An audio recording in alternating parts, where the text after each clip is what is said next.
Vamos a empezar, miren, la semana pasada, voy a dar un breve resumen de la semana pasada. Estábamos hablando de considerar los sentimientos de Jesús, ¿verdad? Porque les decía que nosotros, como seres humanos, nos cerramos en el sentido de querer solamente el beneficio de nosotros mismos y le buscamos las cosas porque tenemos necesidades, diversas necesidades. Y es bueno eso, entender eso, porque Jesús a eso vino, a sanar, a salvar, a restaurar, a dar esperanza, a enseñarnos, ¿verdad?, que hay una eternidad. Y todo eso en el principio es una restauración, pero a veces nosotros no consideramos los sentimientos de Cristo, lo que se produce en el corazón de Dios a través de la humanidad.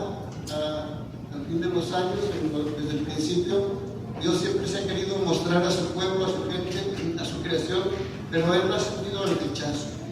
¿Sí? Hay gente que se considera como que es más importante que Dios, hay gente que se considera que su tiempo es más importante en invertirlo en otras cosas que buscar a Dios, y es por falta de conocimiento, porque el enemigo imparte una rebeldía en el corazón de la gente y se opone al amor de Dios. Entonces, cuando nosotros ya somos sanados, restaurados, de nosotros corresponde un amor hacia Dios, en donde no es un amor forzado, no es una obediencia forzada, ni una honra hacia Él forzada, sino por gratitud, por todo lo que Él hizo, porque entendimos lo que Él hizo por nosotros y entendemos el deseo que Él tiene de que nosotros podamos llegar a Él. Entonces nosotros respondemos.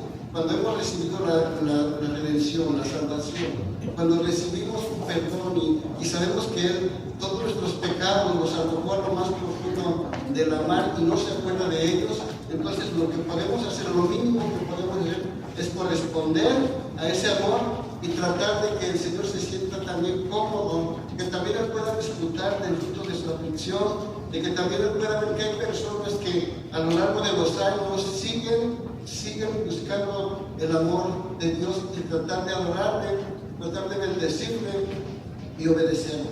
El ser humano nunca será mayor que Él, y el ser humano nunca podrá dar un amor como el que Dios nos dio a nosotros. Por eso es bueno considerar los sentimientos, los pensamientos de Dios. ¿Cuántos quieren alegrar el corazón de Dios? Amén. ¿Cuántos quieren, hermano, que Él sienta paz, que se sienta bendecido por causa de tu testimonio, tu conducta?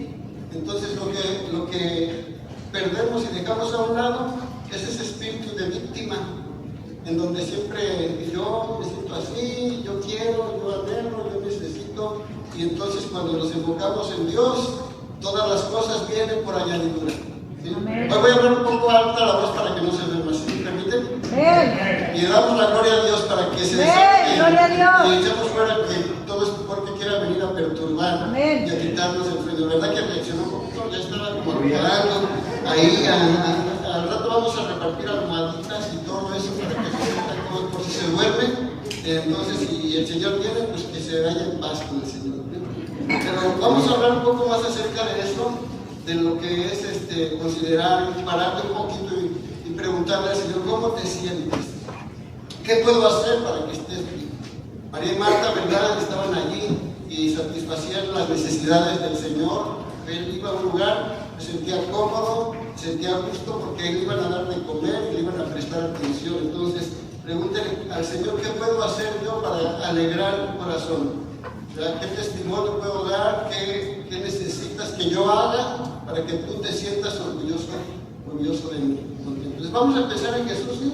Yo sé que tiene usted problemas y necesidades y todas esas cosas ahí, pero piense un rato, un momento en el Señor Jesús, y si usted se deleita en el Señor, Él concederá las peticiones de su corazón. ¿Cuántos han oído ese versículo que dice, a los suyos vino y los suyos no le recibieron? Vino a su pueblo, vino a rescatar las ovejas perdidas de la casa de Israel, la nación de la promesa, los hijos de Abraham.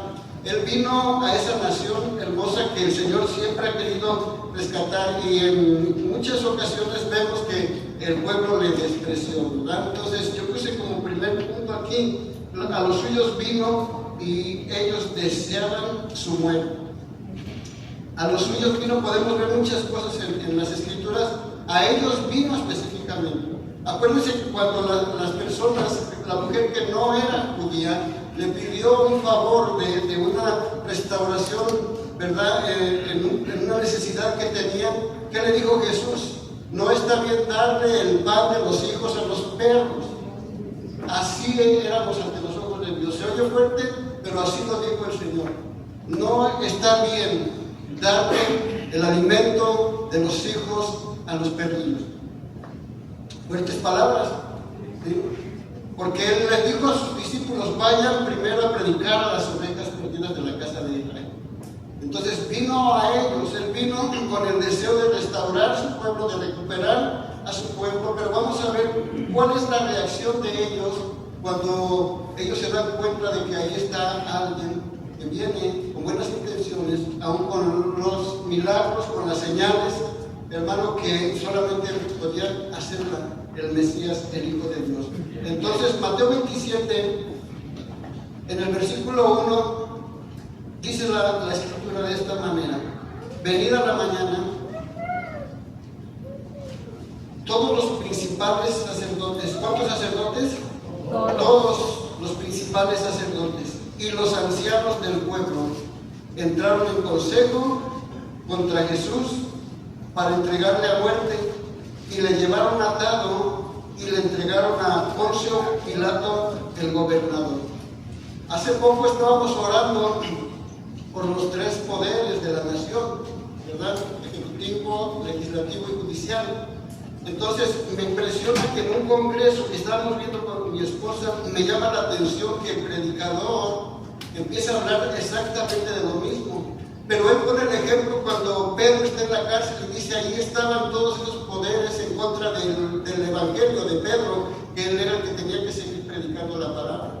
Y aquí podemos notar también algo muy interesante, que el Señor Jesús está siendo llevado por los principales, por las personas de mayor conocimiento, los que representaban lo que es el poder eclesiástico de lo que es la zona, el área espiritual. Pero también aparte vemos que lo llevan delante del gobernador en el gobierno y es expuesto. Pero lo que es aquí más resonante es qué es lo que el Señor está sintiendo en su corazón. Acuérdense que la semana pasada vimos que en el capítulo anterior, 26, Él estuvo hablando periódicamente acerca de que iba a ser crucificado. Él empezó a mandarle a sus discípulos y a la gente, el decirles: el Hijo del Hombre será entregado dentro de unos 2 días, que es la Pascua. O sea, mientras va a haber fiesta, el Hijo del Hombre va a ser entregado. Y luego le trae el perfume a la mujer y los discípulos se enojan porque dijeron que era un desperdicio echar ese perfume en la vida de nuestro Señor Jesucristo. ¿Y qué dijo Él? Este perfume lo ha puesto esta mujer de todo su corazón, no la molesten porque me está preparando para la sepultura. Y así empezó a decir: vayan y preparen la Pascua porque yo voy a ser sacrificado. Y lo dijo varias veces. Luego viene Judas también y dice: ahí está el que me va a entregar. Judas, el discípulo, un amigo, un amado, me va a entregar. Entonces, ahí vamos viendo todo lo que el Señor está sufriendo, esos pensamientos, y sigue manteniendo la postura del hombre que viene a redimir la humanidad. Él no se doblegó ante sus emociones, no se doblegó ante sus sentimientos delante de la adversidad, porque Él tenía una meta, tenía un propósito: obedecer la voluntad de Dios y restaurar a todos aquellos que quisieran ser salvos. Él se fortaleció en el Señor. Y antes de que empezara esa rutina de que venían por Él, ahora dice: levántese, ¿verdad? Oró, ahí se desahogó en la presencia del Señor, se fortaleció en la presencia del Señor, y le dice a sus discípulos, después de no haber dormido toda la noche, y decirles: levántense, vámonos, porque ya viene el que me va a entregar. Pidiéndose ayuda. Todas esas cosas a veces nosotros las pasamos por alto. Todo el precio que se pagó, todo el dolor, todos los sentimientos del Señor allí, que estaban luchando, porque si Él se doblegaba, nosotros no tendríamos esperanza de estar aquí, ni tampoco de la salvación.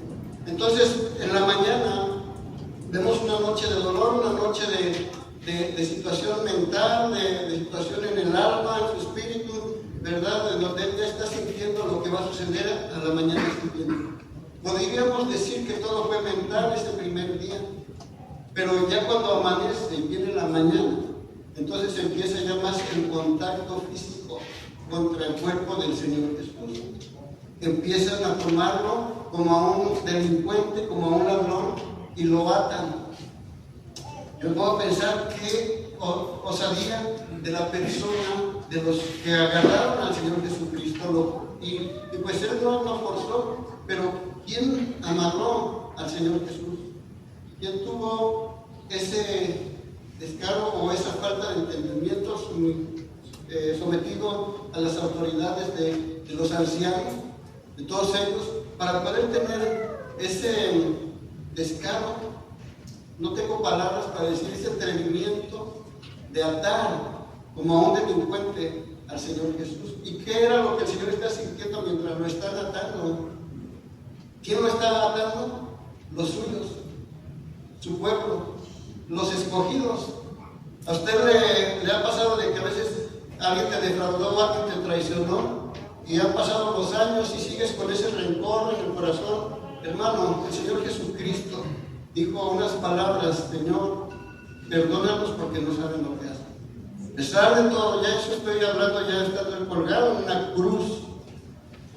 Él le dijo a Pilatos, ¿verdad? Le dicen, y les dice a Pedro, más bien, cuando le corta la oreja a uno de los que iban ahí a llevarse a Jesús, le dicen: no, ¿tú crees que no puedo pedir al Padre que vengan unas legiones de ángeles y me defiendan? Pero nada más era cuestión de que él hablara, pero él no se rehusó. Él puso sus manos para que lo llevasen preso, ¿verdad? ¿Y cuáles eran los pensamientos de la gente, de ellos?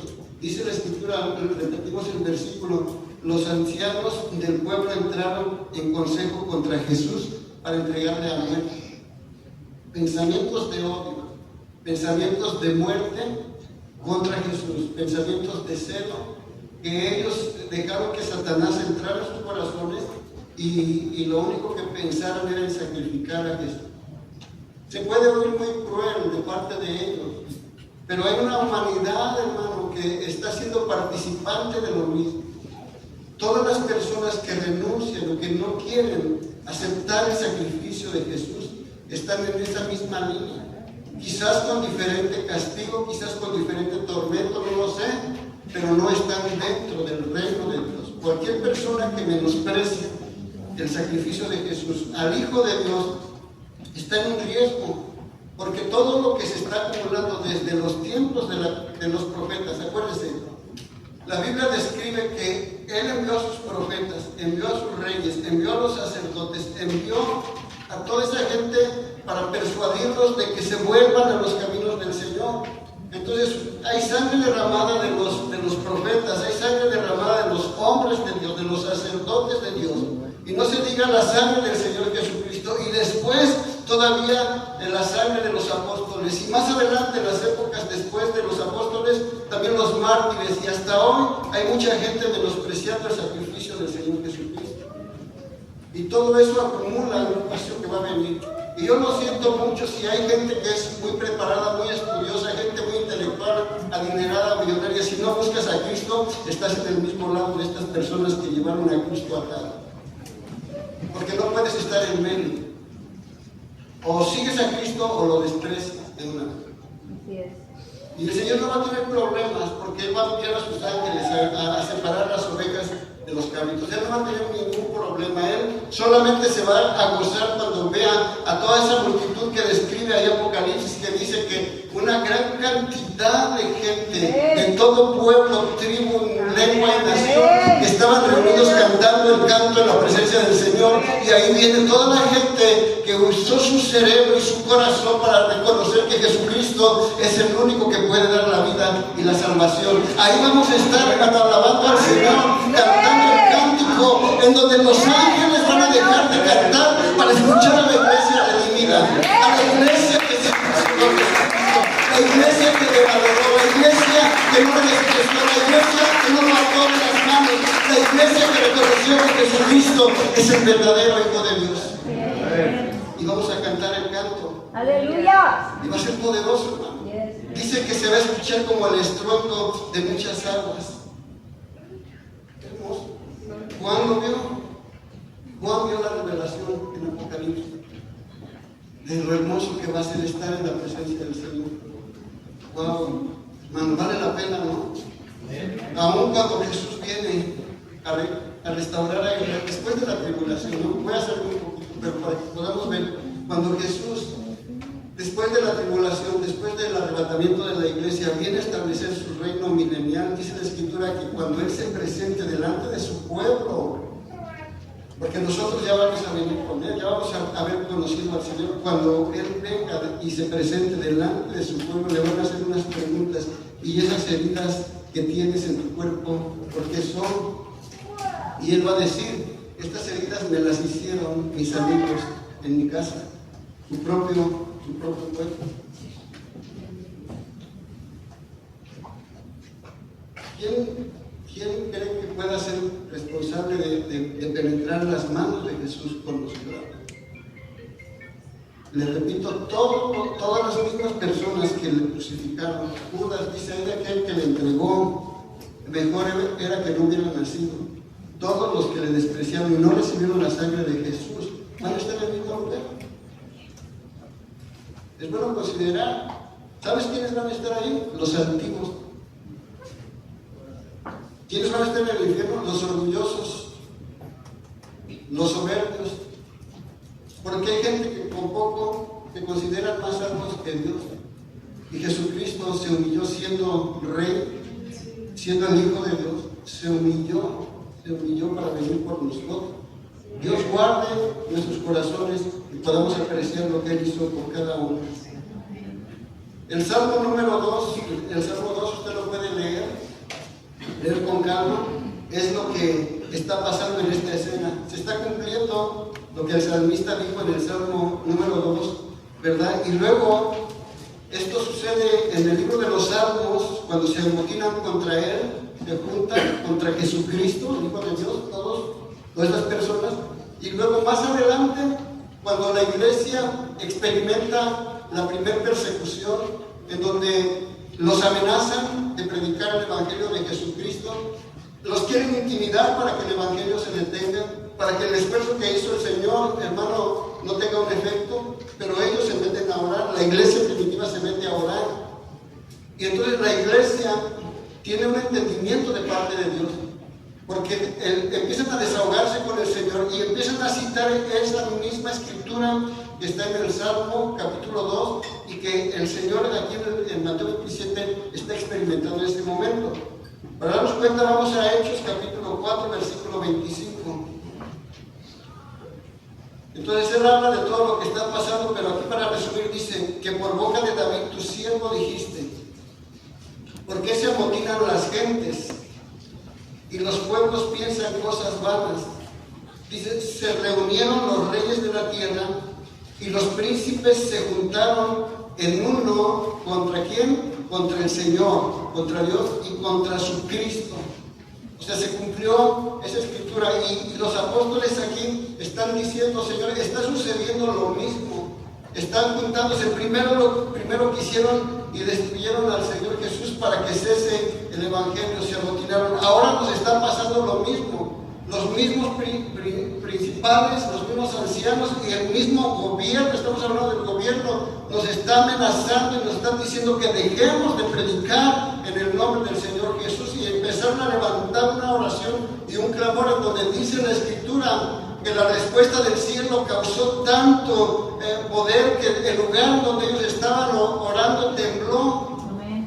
Y Dios los unió y les dio el respaldo. Y ellos salieron y siguieron predicando el Evangelio, porque lo que el enemigo quiere robar es el propósito del sacrificio del Señor Jesucristo para que el Evangelio no llegue al corazón de la gente.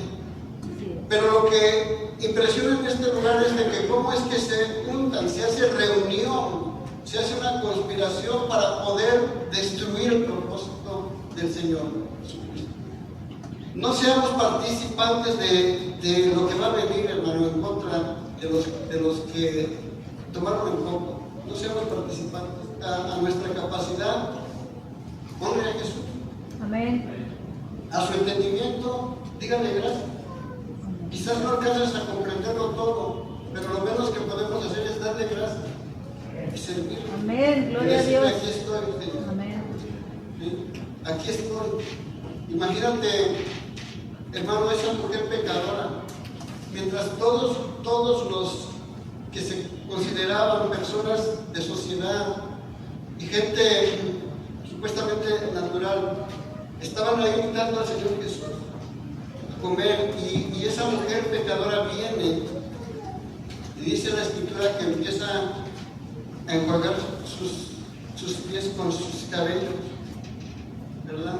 Y a dar como una especie de tipo masaje a los pies del Señor Jesucristo con sus labios.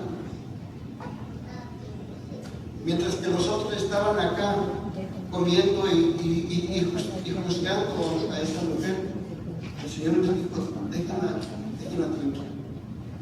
Es terrible saber que personas que estudiaron el Pentateuco, los escritos de la ley, que pasaban horas y horas y horas estudiando los escritos, fueron los que crucificaron a Jesús, fueron los que le golpearon. ¿Y cómo es que esas mujeres, esos ciegos, esas personas que no eran estudiosos de la palabra, el ciego ni siquiera pudo leer los escritos, pero el ciego llegó a escuchar que un día vendría Jesucristo, el Hijo de David, el Mesías, el Salvador, y él lo reconoció y no le importó que las multitudes oyeran, sino que él solamente decía: Jesús, Hijo de David, ten misericordia de mí. Por eso el Señor les dice a todos los religiosos y a todos los fariseos, escribas y sacerdotes, ¿verdad? Las prostitutas van a entrar primero, los pecadores y las prostitutas van a entrar primero al reino de los cielos. Porque los primeros serán últimos y los últimos serán primeros. ¿Por qué? Porque abrieron su corazón, reconocieron a Jesús. Las mujeres lloraban cuando Jesús iba cargando el madero. Necesitamos un corazón sensible a ver todas estas cosas para poder caminar en un verdadero evangelio, no de religión, sino de entendimiento de lo que sucedió, para que usted y yo pudiéramos alcanzar la salvación y los beneficios que hay en la cruz, en el sacrificio de la cruz.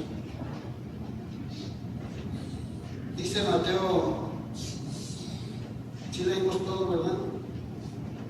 En Hechos 4:26 dice: se reunieron los reyes de la tierra y los príncipes se juntaron en una contra el Señor y contra su Cristo, porque verdaderamente se unieron en esta ciudad contra tu santo Hijo Jesús, a quien tú ungiste, Herodes y Poncio Pilato, con los gentiles y el pueblo de Israel. O sea, se juntaron todos contra el Señor.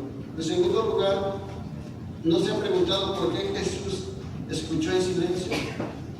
Está pasando algo ahí, ya está frente al gobernador y siendo acusado, Mateo 27:12 dice: y siendo acusado por los principales sacerdotes y por los ancianos, nada respondió. Pilato entonces le dijo: ¿no oyes cuántas cosas testifican contra ti? ¿Cuántas cosas hablaron de Jesús estos hombres? ¿Cuántas cosas inventaron para que mancharan el testimonio del Señor Jesús? Hablaron, difamaron, dijeron cosas en contra del Señor, cosas que no eran verdaderas, y hablaron. ¿Qué hacemos nosotros cuando alguien habla mal de nosotros? Nos defendemos, ¿verdad? Y aquí aprendemos algo, que si nosotros tenemos propósito de Dios, si sabemos quién somos, si somos genuinos, hermano, no importa si las lenguas se levantan contra ti, no importa lo que diga la gente, no des espacio de tenerte por lo que la gente dice, porque tú sabes quién eres en Cristo Jesús. Jesús sabía quién era, y Jesús sabía que toda esa mentira, hermano, estaba acumulándose nada más para ir en contra de él. Pero él, ¿qué dice? Aquí se sorprende Pilato, porque dice: no oyes cuántas cosas testifican contra ti. Pero Jesús no le respondió, diga ni una palabra. Que Dios nos ayude, de verdad, para nosotros decir: Señor, están hablando, están murmurando, están las amenazas, pero nosotros tenemos que ir a Dios, no tenemos que defendernos. Dios es el que nos defiende en todas las situaciones que estén pasando. Amén. ¿Cómo se sienten, hermanos? ¿Sí están captando el mensaje? Amén. Le pido un favor, ¿se puede poner tantito de pie? Por favor. Ande. Levante sus manos. Dígale gracias, Jesús. Gracias, Jesús. Por la salvación. Por la salvación. Dígale gracias porque yo no te desprecio. Gracias porque nos Gracias porque aquí estamos por tu amor, por tu misericordia. Gracias. Gracias, Permíteme recibir tu palabra, por recibir tu palabra. valorarla y apreciarla. Hoy me humillo delante de tu presencia y te pido perdón Te pido porque perdón. muchas veces te he negado con mis actos, con mis acciones, con mis palabras, con la reacción de las cosas en las pruebas, Padre. Perdón, quiero apreciarte, quiero conocerte, quiero valorar y quiero alegrar tu corazón. Amén. Gracias, hermano. Pueden tomar su lugar. Se quedó callado de tal manera que el gobernador se maravillaba mucho, estaba sorprendido. Isaías 53 es el cumplimiento de esta palabra. Pero por eso es que la palabra profética se cumple. Por eso te creemos el Evangelio también, porque hemos visto el cumplimiento de las profecías. Isaías 53, un libro escrito mucho tiempo antes, dice así: angustiado él y afligido, no abrió su boca. Como cordero fue llevado al matadero, y como oveja delante de sus trasquiladores enmudeció. ¿Y qué dice? Y no abrió su boca. ¿Por qué no abrió su boca? Por muchas razones, pero dos razones que nos dice el contexto aquí. Es porque estaba angustiado. Tenía mucha angustia. Y estaba afligido. Tenía mucha aflicción. Usted ha llegado a un momento de la angustia. Es el colapso, en donde no hay esperanza, en donde no ves salida. Quizás no hemos llegado aún a una manera de angustia como la que el Señor Jesús estuvo experimentando en ese mismo momento. Dice que cuando estuvo esa noche ahí en el monte de los Olivos, su sudor empezó a fluir como con gotas de sangre. Es la presión máxima de un cuerpo clínico, científicamente o médicamente. Puede llegar el momento en donde se rompen los vasos sanguíneos de la tensión, de la preocupación. Literalmente puede llegar este sentir de que el sudor empieza a expresar estas como gotas de sangre. Si te imaginas el pensamiento de Cristo, ¿por qué no deseó? ¿Por qué no podía hablar? También estaba afligido, porque Él está ahí presentando no como Dios. Si fuese como Dios, pues está fácil porque tiene el poder de no sentir, pero está presentando delante de ellos como hombre, como usted y como yo, sintiendo y siendo provocado a renunciar al propósito de Dios, pudiendo decir: no quiero estar entre todo este hombre y mujeres de maldad que están aquí, hermano, atormentando con sus acciones. Y se da cuenta el rey, el hijo del rey soberano, el hijo de Dios, está siendo humillado hasta lo más bajo. ¿Qué hace usted si alguien lo quiere humillar de tal manera? O si el esposo o la esposa te piden algo y tú piensas que está usando de persona, te defiende. No me diga que no, te defiende. Pero el Señor nos enseña la humildad y Él dijo: aprended de mí, que soy manso y humilde de corazón. Amén. Porque a los humildes Dios los atiende, a los soberbios, a los altivos los mira de lejos. Así es, amén. Y es mejor humillarnos a que seamos quebrantados por la poderosa mano del Señor. Mejor nos humillamos delante de Él. Amén. Entonces, por eso es que el Señor Jesús escuchó en silencio y no abrió su boca, estuvo callado. En tercer lugar, Jesús escuchó las palabras de odio contra su vida, ¿verdad?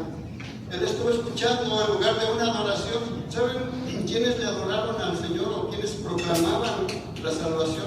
Los jóvenes, tiempo atrás, en la entrada triunfal, ¿verdad? Ellos clamaban, y yo quisiera que ese entendimiento de esos jóvenes viniera a nuestros jóvenes en estos tiempos, cuando clamaban: Hosana en las alturas, ¿verdad?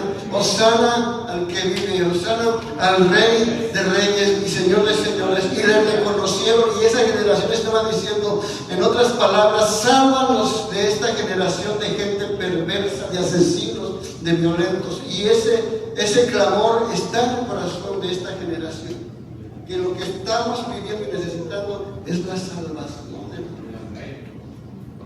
Pero mientras ellos estaban alabando, al poco tiempo se levantan los fariseos, los sacerdotes, los líderes principales, y mira, te vas a sorprender, creo que ya lo has leído, lo que ellos estaban haciendo en lugar de adorar. En Mateo 27:20 dice: pero los principales sacerdotes y los ancianos persuadieron a la multitud que pidiesen a Barrabás y que Jesús fuera muerto.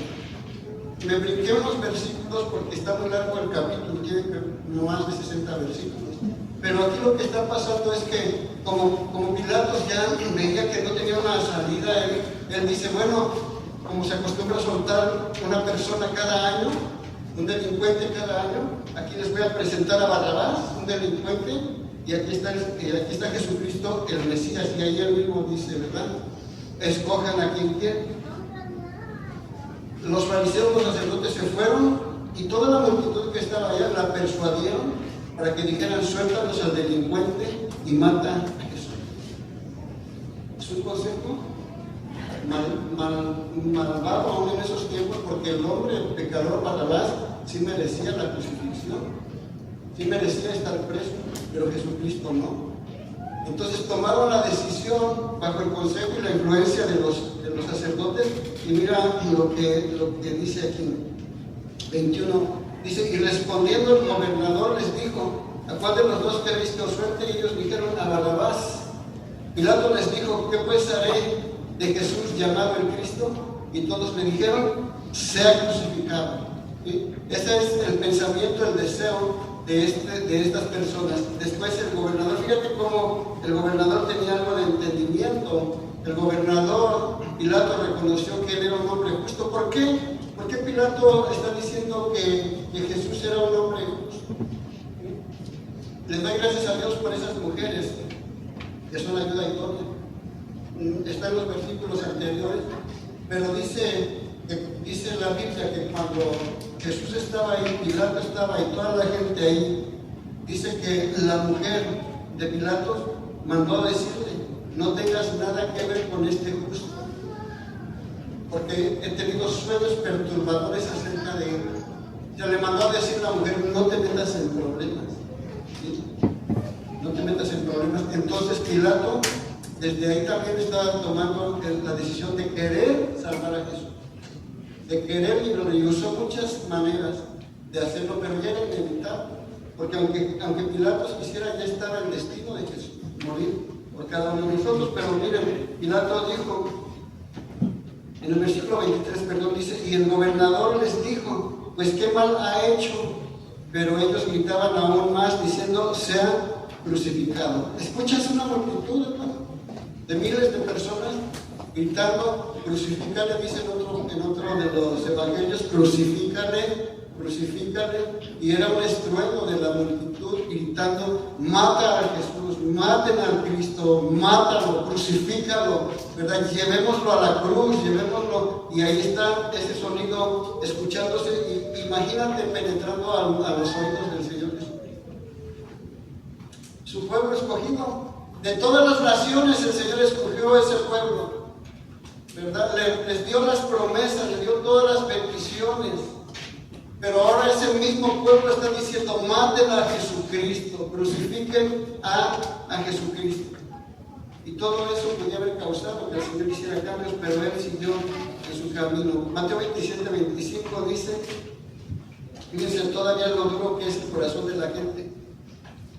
Cuando viendo a un lado, regreso un poquito aquí, en el 24, ¿lo tiene usted? Mateo 27:24 dice: viendo Pilato que nada adelantaba, sino que se hacía más alboroto, tomó agua y se lavó las manos delante del pueblo, diciendo: inocente soy de la sangre de este justo, allá usted. O sea, él lo reconoció como alguien justo. un romano, ni siquiera era un judío, están reconociendo a Jesucristo. Y aquí viene algo muy interesante que sucede a las personas que participan de esto, hermano. Y considéralo, de todo corazón, considera si tú eres un cristiano tibio, si tú eres un supuesto cristiano pero que sigues pecando, si tú eres una persona que a lo mejor ni siquiera todavía ha recibido a Cristo, pero estás escuchando este mensaje el día de hoy, considera esto, que las consecuencias pueden venir a nuestros hijos. Las consecuencias pueden venir a nuestros hijos. Hay personas que son estériles porque Dios no quiere que sus hijos sufran, porque no están listos los padres para llevar a esos hijos a la salvación.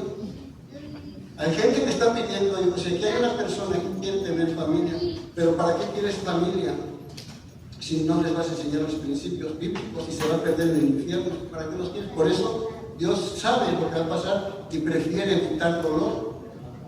Entonces, en Cristo y en sus promesas no hay esterilidad. No lo hay, hay promesas. Y tú puedes agarrar esas promesas. Hay testimonios, muchos testimonios de personas que le clamaron a Dios, pero tuvieron que tomar la decisión de humillarse delante de su presencia. Y el Señor responde, porque Él conoce lo que va a pasar más adelante. Y prefiero yo no temer a que se pierda. Entonces, dice en Mateo 27:25, respondiendo todo el pueblo dijo, su sangre sea sobre nosotros y sobre nuestros hijos. Echaron la maldición sobre sus vidas. Su sangre sea sobre nosotros y sobre nuestros hijos. ¿Y usted se ha dado cuenta cuánto ha padecido el pueblo de Dios? ¿Cuántos millones murieron en el tiempo de Hitler? Millones, hermanos. Usted no va a desear eso para sus hijos. Por eso nosotros que tenemos el entendimiento abierto por parte del Espíritu Santo le decimos, Señor, entrego mi vida, mi corazón y gracias por el sacrificio. Bendice mi casa, bendice a mis hijos. No los maldiga al momento de despreciar el llamado de Cristo para sus vidas. Usted va a tomar una decisión, cada uno. El que escucha por primera vez va a tomar una decisión, seguir a Cristo o quedarse con sus pecados en cadena. El camino a la salvación se llama Cristo Jesús. Amén. Ahora vamos a ver un poquito otro más de sus sentimientos, de lo que Él experimentó ahora ya en su cuerpo. Porque todo lo que estamos viendo aquí está en las emociones del corazón del Señor. Pero para empezar, dice en la escritura, ahí en el versículo 26, que el Señor recibió ¿cuántos azotes? Era una ley darle 39 azotes a los que azotaban. El 40, el azote 40, ya se consideraba como abuso o injusticia. El 40, a veces unos morían en el azote número 40, no lo soportaban. Entonces se aplicó esta ley que para los delincuentes o personas rebeldes se les iba a azotar 39 veces con azote. Entonces lo amarraron ahí del poste y lo azotaron, ¿cuántas veces? 39 veces. Lo desnudaron. Miren, en el versículo 26 dice, entonces le soltó a Barrabás y habiendo azotado a Jesús, le entregó para ser crucificado. Entonces los soldados del gobernador llevaron a Jesús al pretorio y reunieron alrededor de él toda la compañía. Antes de que fuera crucificado y lo soltaran, fue azotado. Hay una idea médicamente, porque las enfermedades que surgen, no todas son enfermedades, ¿verdad?, que como naturales, como comprobadas, que vienen desde los años pasados. Ya surgieron otras nuevas infecciones, como el SIDA. Eso no se cataloga como una enfermedad física, sino como una contaminación por la inmundicia de la gente. Pero estaba comprobado en unos años que existían 39 enfermedades bien diagnosticadas médicamente. 39 enfermedades. Y en Isaías dice, en Jeremías, no un poco, dice que por sus llagas fuimos nosotros curados. Por eso el pueblo de Dios no debería estar enfermo, el verdadero pueblo de Dios. El que cree en el Señor, el que entiende su sacrificio, no debería estar enfermo. ¿Por qué? Porque Él llevó nuestras enfermedades, sufrió nuestros dolores, y por su llaga hemos sido curados. Es la palabra del Señor. Y depende de la fe. Si usted le tiene más fe, va a invertir todo su dinero. Qué triste es que hay gente que está gastando mensualmente su dinero en medicamentos cuando ya Jesucristo pagó por él. O sea, esos azotes costaron. Y el que no los recibe, el que no los toma en cuenta, el que no los valora, es por su propia voluntad. Pero yo pido a Dios que mi familia sea sana. Yo pido a Dios que mi cuerpo sea sano, porque aprecio el ver la abertura de la piel del Señor Jesús. En cada azote era la piel del Señor abierta. Por eso hay temor, por eso hay respeto, y por eso se recibe con toda sencillez y humildad. Y yo hoy le digo al Señor, en frente de la congregación, yo recibo el beneficio de estos azotes para la salvación, para la sanidad de nuestros cuerpos. Porque Él lo compró, lo pagó con dolor. Por eso es bueno darnos cuenta de lo que Él sufrió, para que tú estés sano. Si tú estás cargando con muchas enfermedades, hermano, es porque necesitas conocer lo que Cristo pagó en la cruz del Calvario. Ahora quiero que también cerrar este círculo, que a veces va a venir prueba, que va a querer tocar nuestros cuerpos, pero por eso tenemos el poder de la oración, para que nosotros fortalezcamos nuestra fe y no esté tirando el dinero. Hay gente adulta que está tirando el dinero de sus hijos porque no tienen la fe suficiente de creer en el poderoso sacrificio del Señor. ¿Por qué tanto silencio? ¿Alguien quiere todo ese murero y cree en el Señor? Pastor, y si me muero, bueno, se va a ver rápido al cielo. Es conforme a su que no vaya y no haga algo que no me muestre el Señor, porque al rato me van a demandar. Yo digo que como se murió mi abuelita, se murió. ¿Por qué se murió? De que estaba enferma. ¿Cuántos años tenía? 99.9. Pues ya déjala descansar, pobrecita. Entonces, ¿qué hizo? Vamos más adelante. También recibió la burla. Usted nunca estuvo en la escuela donde alguien le hacía burla, hermano, o ninguno de sus compañeros en su infancia le hicieron bullying. ¿Qué se siente?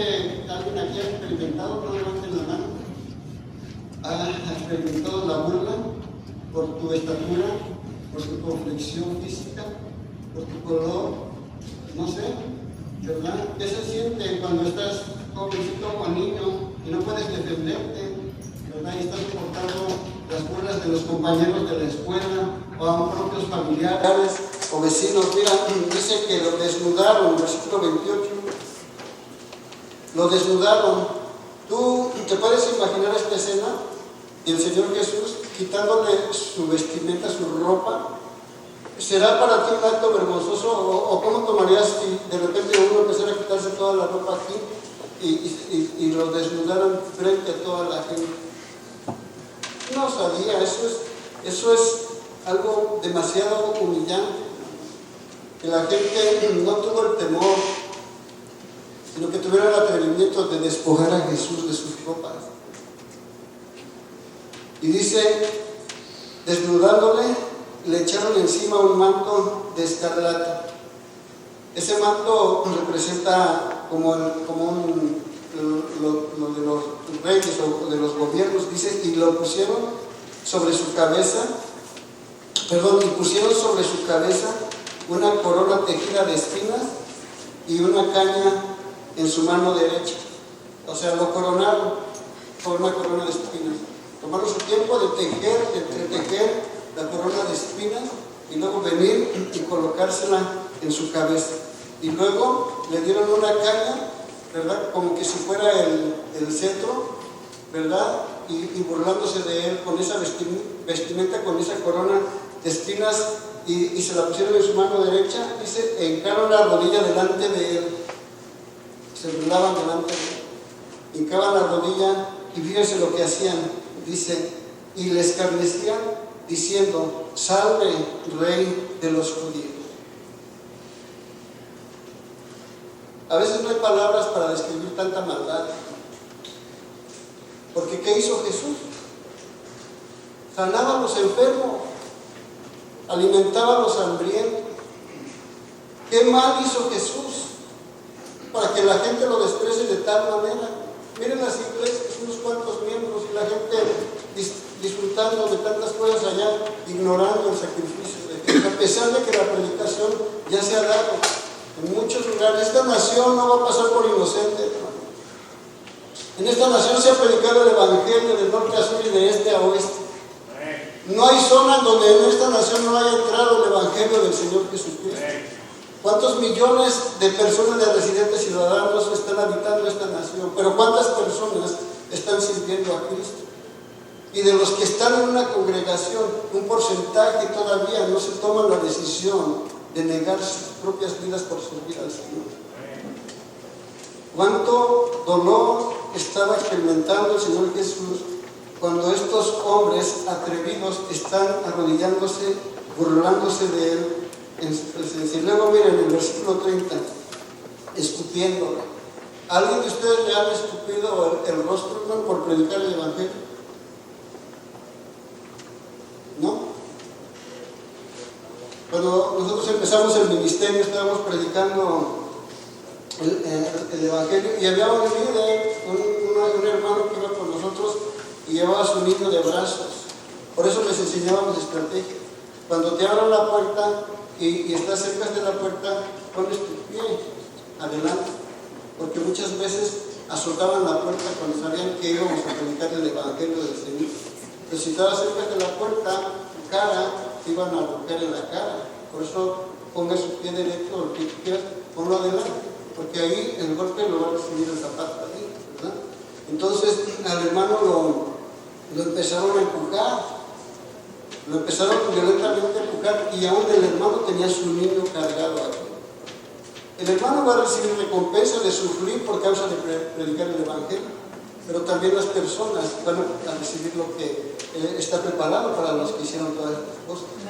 Y en esos tiempos que predicábamos todo eso de la zona de la Lamar, de la Rumber, del Peyton, todos esos lugares con mi esposa y la bebé en la carriola, una persona le escupió la cara a mi esposa. Y yo no estaba, pero gracias a Dios que no estaba. No sabemos cómo reaccionar. A lo mejor, pues, sóbate y vámonos, ¿no? O a lo mejor, no sé, carnalmente. Pero aquí vemos que están escupiendo, no están escupiendo a mi esposa, no están escupiendo a un hermano, están escupiendo al Hijo de Dios. Y luego, tomando la caña, le golpeaban en la cabeza. ¿Qué tenía en la cabeza? Una corona de espinas. Cada vez que le pegaban en la cabeza, imagínate si le pegaban en donde estaban las espinas, esas espinas penetraban más, lastimaban más la cabeza del Señor Jesús. Versículo 31 dice, y después de haberle escarnecido, le quitaron el manto y le pusieron sus vestidos y le llevaron para crucificarlo. Cuando salían, hallaron a un hombre de Cirene que se llamaba Simón. A este obligaron a que llevase la cruz. Y cuando llegaron a un lugar llamado Gólgota, que significa lugar de la calavera, le dieron a beber vinagre mezclado con hiel, pero después de haberlo probado, no quiso beberlo. ¿Sabes por qué no quiso beber el vinagre? Porque el vinagre es como un poco de anestesia, como que te ayuda un poco a calmar el dolor, ¿verdad? Entonces el Señor Jesús, al darse cuenta que era vinagre, lo escupió, no lo quiso beber, porque se requería el sacrificio perfecto para que Él pudiera recibir entonces la aprobación de parte del Señor. Entonces dice que en el versículo 35 dice, cuando le hubieron crucificado, repartieron entre sí sus vestidos, echando suertes para que se cumpliese lo dicho por el profeta. Dice, partieron entre sí mis vestidos y sobre mi ropa echaron suertes. Otra profecía cumplida, dice, y sentados le guardaban allí. Y dice, y le pusieron sobre su cabeza su causa escrita que decía: este es Jesús, el Rey de los judíos. Ese letrero se lo pusieron por ordenanza de Pilato, ¿sí? Cuando vieron que pusieron ahí arriba de su cruz: Jesús, Rey de los judíos, los fariseos fueron y le reclamaron y le dijeron: ¿por qué pones Rey de los judíos? Quita el letrero. Y Pilato dijo: lo que he hecho, lo hice ya, ¿verdad? Entonces ahí en esa cruz estaba el testimonio, no de parte de los judíos, sino de parte de un gobernador romano que reconoció que Jesucristo es el Rey de los judíos. Amén. Entonces crucificaron a él con él a dos ladrones, el uno a la derecha y otro a la izquierda.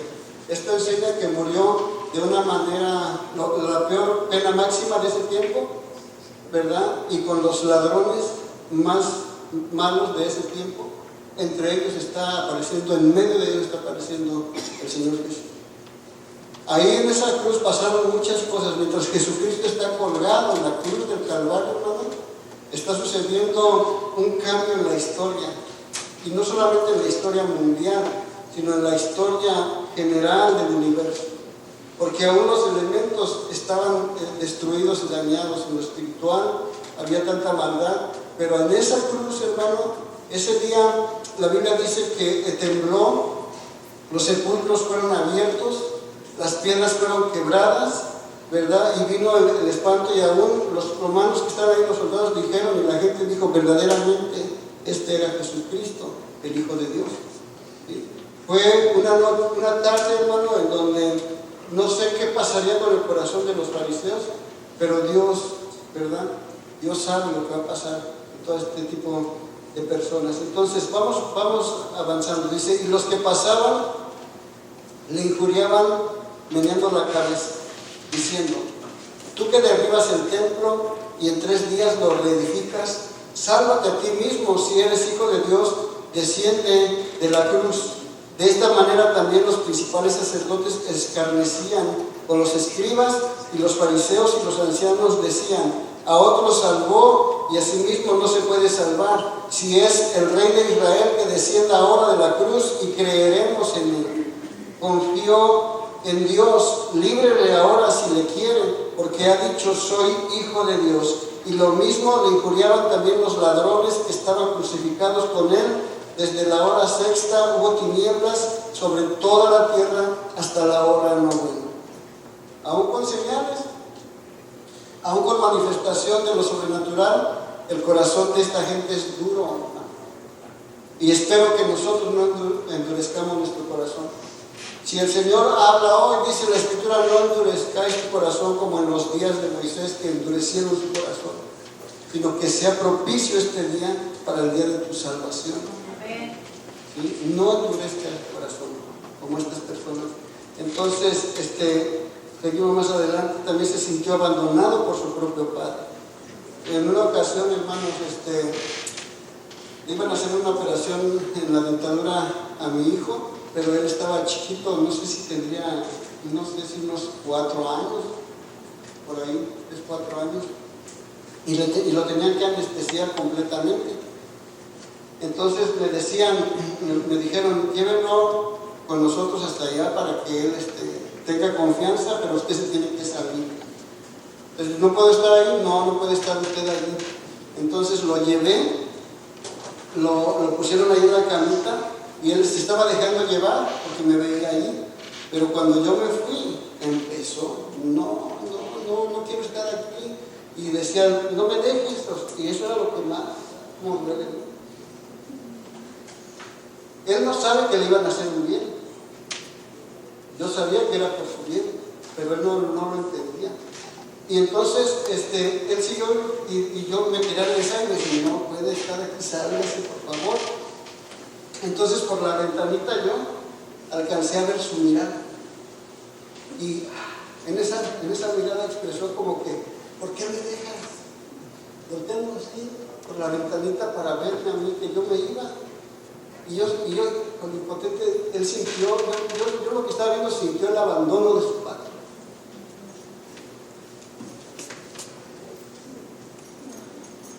Pero Jesús también. Amén. Así sí.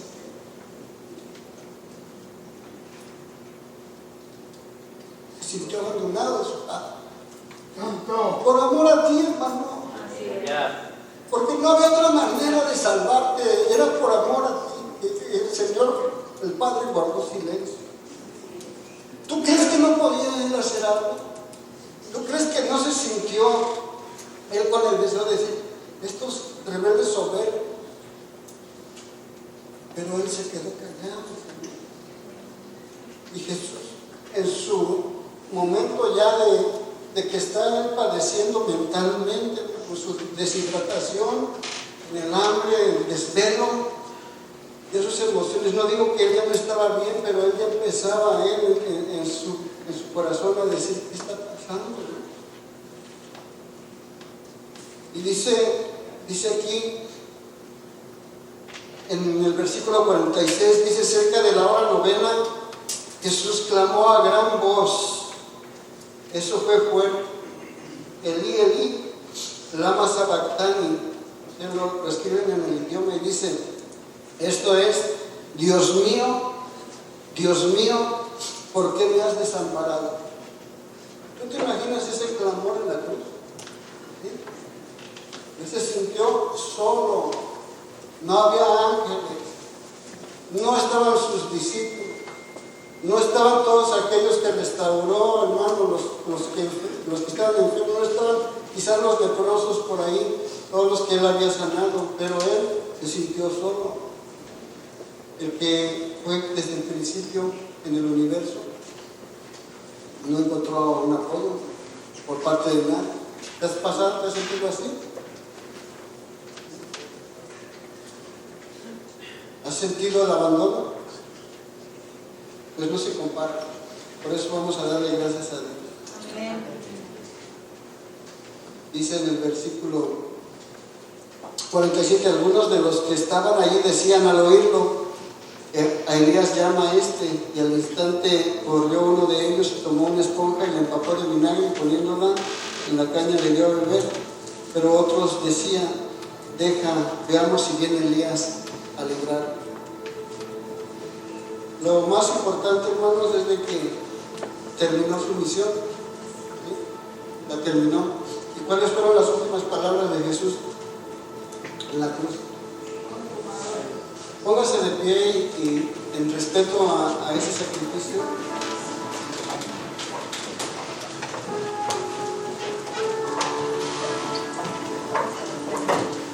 En el versículo 50 dice, mas Jesús, habiendo otra vez clamado a gran voz, entregó el Espíritu.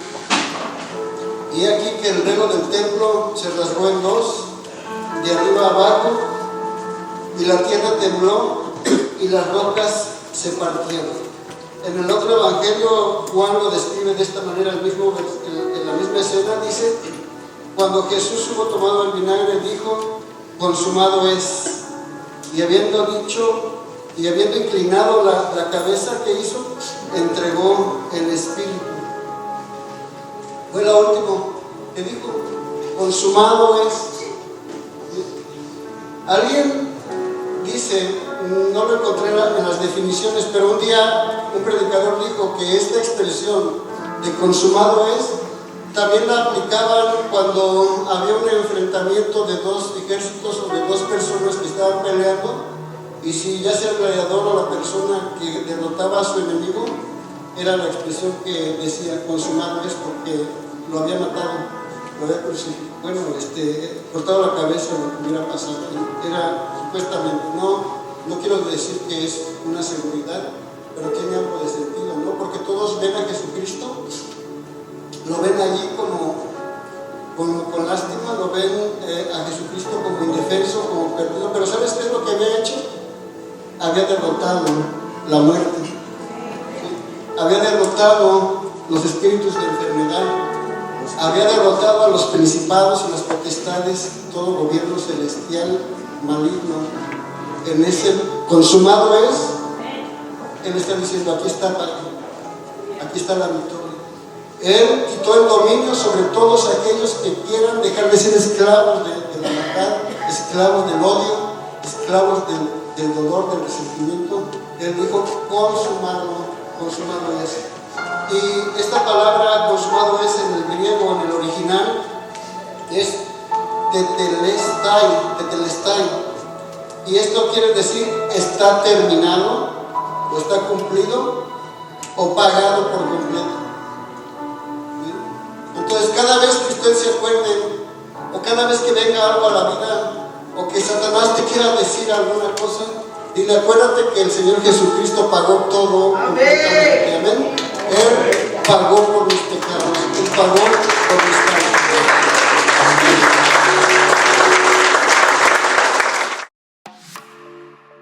La Iglesia Cristiana Viento y Fuego y sus pastores Roberto y Marta Martínez agradecen su visita. Gracias por acompañarnos. Los esperamos en nuestro próximo servicio. Bendiciones.